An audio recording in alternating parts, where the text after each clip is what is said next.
In the 10 hours prior to the Titanic's fatal collision with an iceberg at 11:40 p.m., 6 warnings of icebergs in her path were received by the Titanic's wireless operators. Only one of these messages was formally posted on the bridge. The others were in various locations across the ship.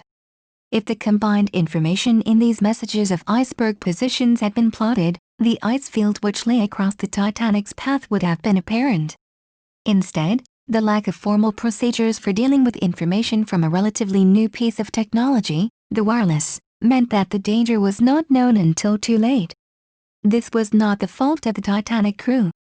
Procedures for dealing with warnings received through the wireless had not been formalized across the shipping industry at the time. The fact that the wireless operators were not even Titanic crew, but rather contracted workers from a wireless company, made their role in the ship's operation quite unclear. Captain Smith's seemingly casual attitude in increasing the speed on this day to a dangerous 22 knots or 41 kilometers per hour, can then be partly explained by his ignorance of what lay ahead. But this only partly accounts for his actions, since the spring weather in Greenland was known to cause huge chunks of ice to break off from the glaciers. Captain Smith knew that these icebergs would float southward and had already acknowledged this danger by taking a more southerly route than at other times of the year. So why was the Titanic traveling at high speed when he knew, if not of this specific risk, at least of the general risk of icebergs in her path? As with the lack of coordination of the wireless messages, it was simply standard operating procedure at the time. Captain Smith was following the practices accepted on the North Atlantic, practices which had coincided with 40 years of safe travel. He believed, wrongly as we now know, that the ship could turn or stop in time if an iceberg was sighted by the lookouts.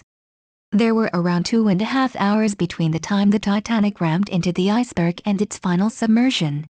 In this time 705 people were loaded into the 20 lifeboats.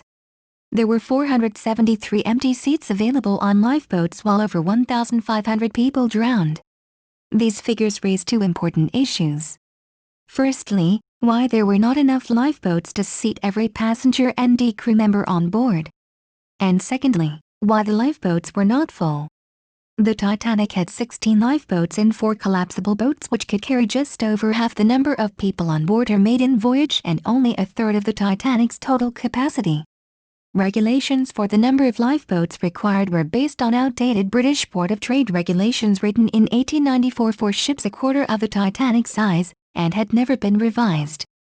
Under these requirements, the Titanic was only obliged to carry enough lifeboats to seat 962 people. At design meetings in 1910, the shipyard's managing director, Alexander Carlisle, had proposed that 48 lifeboats be installed on the Titanic, but the idea had been quickly rejected as too expensive. Discussion then turned to the ship's decor, and as Carlisle later described the incident, we spent 2 hours discussing carpet for the first-class cabins and 15 minutes discussing lifeboats.